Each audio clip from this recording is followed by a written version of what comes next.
तो आज twelfth class twelfth का मैं जो टॉपिक आपको बताने जा रहा हूँ इंटीग्रेशन का, कुछ क्लासेज आपने इंटीग्रेशन की रिकॉर्डेड देख ली, ठीक है ना। आज का जो टॉपिक है उस टॉपिक का नाम आप लोग डाल लो 9 फॉर्मूले। बेटा अगर फॉर्मूले लिख लो, फॉर्मूलाज लिख लो, कोई फर्क नहीं पड़ता। अगर इस 9 फॉर्मूले पे आपका कमांड है, मेरी बात को सुनना, अगर बच्चे आपका इस पे कमांड है तो आप ट्वेल्थ क्लास के हीरो हो। मेरी बात को समझो बच्चों, मैं क्या बोल रहा हूँ। अगर आपका इस पे कमांड है तो आप ट्वेल्थ क्लास के हीरो हो, अदरवाइज आप जीरो हो। जीरो का मतलब आप बिलो 75 मार्क्स लाओगे और हीरो का मतलब ग्रेटर देन 95 मार्क्स लाओगे। मतलब ये 9 फॉर्मूले का बेटा क्या लगा लेना, रट्टा। रट्टा लगा लेना, पहली बात। दूसरी इंपॉर्टेंट बात, इस 9 फॉर्मूले को प्रूफ भी करने के लिए आ सकता है, यानी इसका आपको प्रूफ भी सीखना है, ठीक है। प्रूफ भी सीखना है, ये क्लियर है। तो सबसे पहले उस 9 फॉर्मूले को मैं आपको बताऊंगा। हर एक फॉर्मूले को बेटा कम से कम 5 बार लिखना, एक दूसरे से रिलेट करना, तो 9 के 9 फॉर्मूले याद हो जाएंगे। तरीका भी सिखा दूंगा। तो सबसे पहला काम क्या करना है आपको, काम ऐसा करना है इस 9 के 9 फॉर्मूले को देखना है। तो फॉर्मूला नंबर 1 हमारे पास है जी, integration of d x upon x square minus a square, ठीक है। ये आपका होता है 1/2 of a into log of, चलिए मैं थोड़ा नीचे लिख देता हूँ, ठीक है ना। 1/2 ऑफ ए क्या होता है बच्चे, ये 1/2 of a into log of x minus a upon x plus a plus C.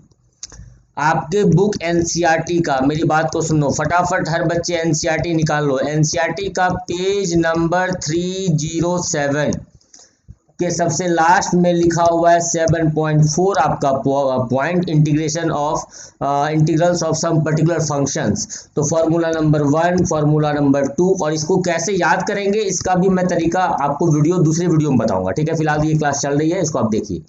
1 2 3 4 5 6 total ये 6 फॉर्मूले आपको यहाँ मिलेंगे। मैंने टोटल 9 फॉर्मूले की बात की है, तो यानी बाकी के 3 फॉर्मूले आपको कहाँ मिलेंगे, तो वो मैं आपको बता दे रहा हूँ। बाकी के 3 फॉर्मूले बच्चे आपको मिल जाएंगे पेज नंबर, एनसीईआरटी की बात कर रहा हूँ, पेज नंबर 329, ठीक है। 329 आप देखोगे पेज पर, I is equal to integration of under root x square minus a square d x, ये लिखा हुआ है। और इसके बाद बाकी दूसरा पॉइंट और तीसरा पॉइंट करके और 2 फॉर्मूले लिखा हुआ है, लास्ट वाला a square minus x square d x है हमारा। ये 9 फॉर्मूले को रट जाओ, कैसे याद करेंगे ये तरीका मैं सिखाऊंगा। फिलहाल हमारा टारगेट है इस 9 फॉर्मूले को यूज करना, ठीक है। सबसे पहली बात को समझना, 9 फॉर्मूले को आप ध्यान से देखो बेटा, ईच एंड एवरी फॉर्मूला, 9 के 9 फॉर्मूले को आप ध्यान से देखो। या तो न्यूमरेटर में हमारे पास एक्सप्रेशन है, ठीक है, या तो न्यूमरेटर में बच्चे एक्सप्रेशन है, या तो डिनोमिनेटर में हमारा एक्सप्रेशन है, दोनों जगह नहीं है। मतलब 9 फॉर्मूले यूज तभी होंगे या तो हमारे पास न्यूमरेटर में कुछ हो, अदरवाइज हमारे पास डिनोमिनेटर में कुछ हो। फॉर एग्जाम्पल मैं आपसे एक क्वेश्चन देता हूं, dx upon x square plus 9, ये आपके पास इंटीग्रेशन आ गया जी। अब dx upon x square plus 9 कैसे इसको इंटीग्रेट कर सकते हैं, ये तो मेथड ऑफ सब्स्टिट्यूशन है नहीं। मैंने सिखाया था पावर के अंदर वाले को टी लेट कर लेना, तो यहाँ तुम देख रहे हो पावर के अंदर हमारे पास क्या है बेटा, देखो कैसे ये मेथड ऑफ सब्स्टिट्यूशन यहाँ पर कैसे फेल होता है, ये समझना। अगर मैं यहाँ पावर के अंदर वाले को यानी x को t मानता, तो ये हो जाता हमारा 1 is equal to D T upon D X, और यहाँ से आप बोलते dx is equal to D T, dx is equal to D T, और ये इंटीग्रेशन हमारा कन्वर्ट होके हो जाता है, dx की जगह पर आप dt लिखते, एक्स स्क्वायर की जगह पर आप टी स्क्वायर लिखते और ये 9 लिखते। आप ध्यान से देखो, आप ऐसा करते, यानी अब आप क्या देख रहे हो, ये फंक्शन एक ही जैसा है, बस यहाँ x लिखा हुआ था और यहाँ x की जगह पर t लिखा गया है, जबकि दोनों क्या, दोनों हमारा वेरिएबल ही है, x और t हमारा वेरिएबल ही है। मतलब क्वेश्चन का चेहरा चेंज हो गया, x से वो t में कन्वर्ट हो गया, मैं a में कन्वर्ट कर दूं, मैं b में कन्वर्ट कर दूं, इंटीग्रेशन हमारा वही रहा। तो ये हमारा मेथड ऑफ सब्स्टिट्यूशन से सॉल्व नहीं हो पाया। जब आपका मेथड ऑफ सब्स्टिट्यूशन से सॉल्व नहीं हो पाया, प्लस आपने देखा यहाँ जो मेरे पास एक्सप्रेशन है ये सिर्फ और सिर्फ डिनोमिनेटर में है, तुम्हारे दिमाग में तुरंत आना चाहिए 9 फॉर्मूले की बात, कि 9 फॉर्मूला तभी यूज होगा आइदर डिनोमिनेटर में एक्सप्रेशन हो और न्यूमरेटर में एक्सप्रेशन हो। तो यहाँ बच्चे आप जब फॉर्मूले खोलोगे, जो मैंने आपको पेज बताया है 6 फॉर्मूले कहाँ हैं और 3 फॉर्मूले कहाँ हैं, आप पेज नंबर 308 को देख लो, फटाफट आप फॉर्मूला खोलो। पेज नंबर 308 पर फॉर्मूला आपका लिखा हुआ है dx upon x square plus a square, ये हमारा इक्वल है जी 1 upon a tan inverse x upon a, tan inverse x upon a. तो हमारे पास जो क्वेश्चन था अभी बच्चे, ये क्वेश्चन था हमारे पास dx upon x square plus 9, ठीक है ना। फिर मैं रिपीट कर रहा हूँ, ये बात दिमाग में कब आएगी कि ये 9 फॉर्मूले के फैमिली का है, जब एक्सप्रेशन हमारा क्वाड्रेटिक हो, पहली बात क्वाड्रेटिक हो, और दूसरा आइदर न्यूमरेटर में हो और डिनोमिनेटर में हो, तभी आप इस 9 फॉर्मूले को अप्लाई कर पाओगे, अदरवाइज नहीं कर पाओगे, इस बात को समझना। तो इस क्वेश्चन को मैं कन्वर्ट करके बेटा ऐसा लिख सकता हूँ dx upon x square plus 9 square को मैं बोल सकता हूँ 3 का स्क्वायर। ऐसा क्यों? क्योंकि यहाँ पर मेरे पास a का स्क्वायर लिखा हुआ था, तो मैं 9 को बोल सकता हूँ 3 का स्क्वायर। फॉर्मूला होता है बच्चे हमारे पास 1/a, तो मैं लिखूंगा 1/a। यहाँ a क्या है बेटा? तो यहाँ हमारे पास a है 3, आप बोलोगे 1/3। फिर फॉर्मूला होता है tan इनवर्स, मैंने लिखा tan इनवर्स x, यहाँ भी है हमारे पास x, यहाँ भी है हमारे पास, ये x था तो यानी x लिखा गया, सब कुछ एक जैसा है। आप लिखोगे यहाँ पर x अपॉन a, a का मतलब a क्या था आपके पास, a 3 प्लस c, ये आपका हो गया आंसर। अभी फिर से देखो, मैं दूसरा एग्जांपल देता हूँ, लेकिन मैं जैसे ही आपके पास देता हूँ dx upon x square plus 7, आप थोड़ा परेशान होने लग जाते हो, 7 को क्या लिखूं। कुछ नहीं करना है बेटा, आपको इसको स्क्वायर के फॉर्म में लिखना है, तो आप यहाँ बोलोगे 7 को √7 का स्क्वायर।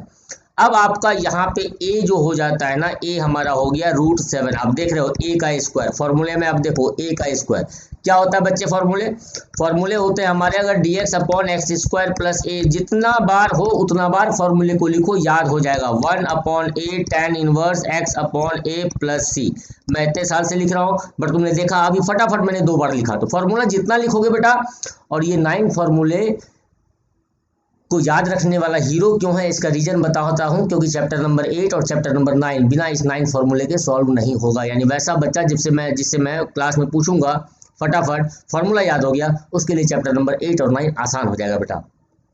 तो हमारे पास क्वेश्चन था यहाँ पर 7, तो मैं इसको लिख सकता हूँ dx अपॉन एक्स स्क्वायर और a स्क्वायर की जगह पर लिख दिया √7 का स्क्वायर। फॉर्मूले के अकॉर्डिंग 1 अपॉन a क्या है हमारा बेटा, यहाँ देख लो √7, tan inverse x upon a क्या है हमारा √7 plus c, where c is an arbitrary constant, ठीक है ना। तो आप देख रहे हो 9 फॉर्मूले को यूज करने वाले क्वेश्चन मैं आपको बता रहा हूँ कि 9 फॉर्मूले से कौन सा एक्सरसाइज का कहाँ से कहाँ तक आप सॉल्व कर पाओगे, मैं आपको ये बताता हूँ, ठीक है ना। तो बाय द वे मेरे पास दूसरा क्वेश्चन बच्चे आ जाता है, dx upon x square plus 2x plus 2, ध्यान से देखना, ठीक है।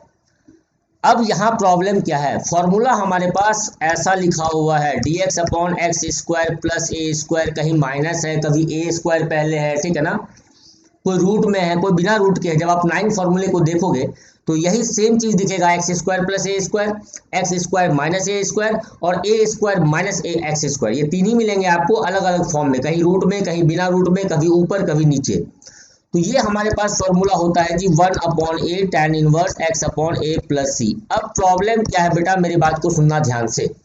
प्रॉब्लम यह है कि ये मेरे पास सिर्फ एक्स स्क्वायर और 2 नहीं है, हमारे पास x वाला भी टर्म है। हमारे पास यहाँ क्या है बच्चे, टर्म्स ऑफ x अवेलेबल है, यहाँ x वाला टर्म भी हमारा अवेलेबल है, जो कि आपके फॉर्मूले में x वाला टर्म अवेलेबल नहीं मिलता। इन फॉर्मूला टर्म्स ऑफ एक्स का क्या कंडीशन है, नॉट अवेलेबल। नोट्स बना के लिख लो, जैसे लिखवा रहा हूँ, यही बेटा रिवीजन के टाइम में काम देगा। तो आपको इस x वाले टर्म को यहाँ से गायब करना होगा। तो गायब एक ही कंडीशन में हो सकता है, जब आप इसका कंप्लीट यानी परफेक्ट स्क्वायर बना लो। क्या बना लो बेटा, परफेक्ट स्क्वायर, जो कि आपने 10th क्लास में देख सीखा था क्वाड्रेटिक इक्वेशन के अंदर। नहीं सीखा है तो आज सीख लो। बस एक बात का ध्यान देना, x वाला टर्म टर्म्स ऑफ x वाला टर्म जो है वो हमेशा कौन सा टर्म होता है, 2ab। परफेक्ट स्क्वायर यानी कंप्लीट स्क्वायर का मतलब या तो आपको a प्लस बी का होल स्क्वायर फॉर्म करना है या तो आपको a माइनस बी का होल स्क्वायर फॉर्म करना है। दो ही चीज आप तैयार करोगे, आइदर a प्लस बी का होल स्क्वायर और a माइनस बी का होल स्क्वायर। अगर हमारे पास प्लस 2ab है तो ये a प्लस बी का होल स्क्वायर तैयार होगा, और अगर हमारे पास माइनस 2ab है तो ये a माइनस बी का होल स्क्वायर बनके तैयार होगा। तो 2ab क्या होता है, x वाला टर्म होता है हमारे पास 2ab। देखो मैं इसको कंप्लीट स्क्वायर परफेक्ट स्क्वायर बनाना सिखा रहा हूं आप लोगों को। किसको सिखा रहा हूं, x square plus 2x plus 2 को मैं सिखा रहा हूं। ये हो गया बेटा हमारा a स्क्वायर, और ये टर्म होता है 2 into a into B, plus होता है हमारा b का स्क्वायर, प्लस होता है बच्चे b का स्क्वायर। ध्यान से सुनना मेरी बात को। a स्क्वायर यानी a हमारे पास हो गया जी x, a हमारे पास क्या हो गया x, तो आप बोल दोगे a का स्क्वायर, प्लस है तो प्लस 2 इंटू a आपने किसको बोला, a आपने x को बोला, तो यहां बोलोगे 2 इंटू a। बी के लिए जो फंडा सिखा रहा हूं सीख लो अच्छे तरह से। कॉफिशिएंट ऑफ x का यानी b का मतलब हो गया half times of coefficient of x, half into coefficient of x is called b। मेरी बात को सुनो अच्छे से, यानी 2 into a into b। What is coefficient of x, coefficient of x is 2, so half of 2 क्या हो जाएगा 1। आप बोलोगे b is 1। a square plus 2 into a into b is 1 plus b का स्क्वायर यानी b का स्क्वायर। अब आप जब अपने एक्सप्रेशन को, ओरिजिनल एक्सप्रेशन को देखोगे, आप देख रहे हो आपके पास क्या है, x square plus 2x plus 2। आप यहाँ देखो क्या है, x square plus 2x plus 1, but यहाँ तक क्या प्लस 2 प्लस 1 लिखा है आपने, तो माइनस 1 आपको करना पड़ेगा क्योंकि आपने खुद से किया। और पहले से क्या लिखा हुआ था बच्चे, पहले से प्लस 2 लिखा था, उसको एडिटिव लिख देना। अदरवाइज आप यहाँ पर डायरेक्ट प्लस 1 भी लिख सकते हो, एक ही बात है, ठीक है ना। आप डायरेक्ट प्लस 1 भी, कंप्लीटिंग स्क्वायर परफेक्ट स्क्वायर बनाना सीखे हो भाई तुम लोग छोटे जब थे। तो यहां से यहां तक हो गया बेटा x प्लस 1 का whole square minus 2 minus 1 that is plus 1, इसको मैंने बोल दिया प्लस 1 का स्क्वायर, क्योंकि आपको दोनों को स्क्वायर के फॉर्म में लिखना है, दोनों को स्क्वायर के फॉर्म में लिखना है।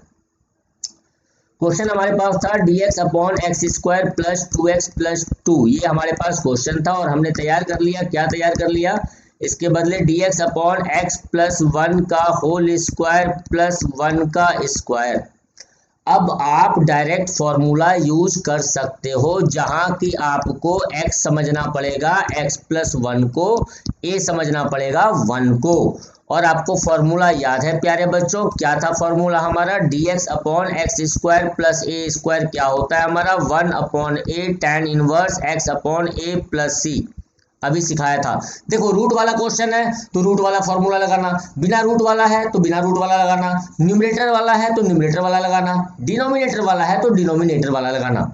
तो ये होता है 1 अपॉन ए का मतलब 1, ए हमारे पास 1 है, tan इनवर्स x क्या है हमारे पास, x है जी x प्लस 1 अपॉन ए क्या है हमारे पास 1 प्लस सी।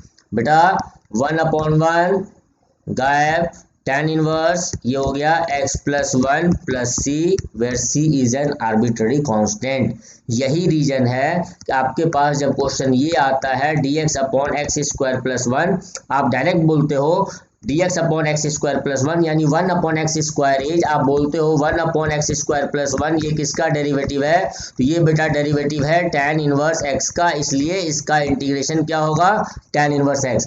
आप चाहो तो यहाँ फॉर्मूला भी यूज कर सकते हो, dx अपॉन एक्स स्क्वायर और 1 को आपने लिखा 1 का स्क्वायर। क्या होता है बच्चे formula, 1 upon a is 1 tan inverse x upon a is 1 plus c, क्या मिला tan इनवर्स x मिला प्लस सी। क्लियर। तो सबसे पहला काम क्या करना है आप लोगों को, सबसे पहला काम बच्चों करना है एक्सरसाइज 7.7 अभी के अभी, और आप चाहो तो मेरे से वापस रात में क्लास जिस बच्चे को मांगना है इसके अलावा मेरे से मांग सकते हो। मैं क्लास आज आपको 2-4 बार लाइव दे सकता हूँ। एक्सरसाइज 7.7 क्वेश्चन नंबर 1 to 11 फिर बोल रहा हूँ, रूट वाले में रूट वाला फॉर्मूला लगाना, नीचे हो तो नीचे वाला लगाना, बिना रूट के हो तो बिना रूट वाला लगाना, सिंपल सी बात है। 9 फॉर्मूले को पहले एक पेज पर लिख लेना फटाफट। 7.7 विद एग्जाम्पल, 7.7 विद एग्जाम्पल करो और जल्दी जल्दी करते। जिस बच्चे ने सबसे पहले मुझे होमवर्क सेंड किया उसी का डाउट आज लूंगा, चाहे वो उसका 7.1 का डाउट हो, 7.2 का हो, 7.3 का हो, 7.7 का हो, 7.4 का हो। इसके बाद हम लोग 7.4, 7.5, 7.6 इन तीनों की क्लास लेंगे, तब आपका इंडेफिनिट इंटीग्रेशन कंप्लीट होगा एनसीईआरटी। इसके अलावा भी कुछ टाइप्स हैं जो एनसीईआरटी के अंदर नहीं है, वो आपको एनसीईआरटी में कुछ मिलेंगे जो कि आपको मिलेंगे मिसलेनियस के अंदर, सारे नहीं है। एनसीईआरटी के अलावा भी इंटीग्रेशन के कुछ टाइप को आपको बताया जाएगा। फिर हम लोग चलेंगे बच्चे इसके बाद डेफिनेट इंटीग्रेशन की तरफ। फास्ट हो जाओ, क्लास कल भी चाहिए, कल की क्लास भी ले लो, ये मत सोचना कल संडे है मैं कल भी क्लास दे सकता हूँ, सॉरी कल सैटरडे है कल भी क्लास लो, संडे वाली भी क्लास लो। तो फटाफट होमवर्क का वेट कर रहा हूँ बेटा, जल्दी जल्दी। All the best, thank you बच्चों।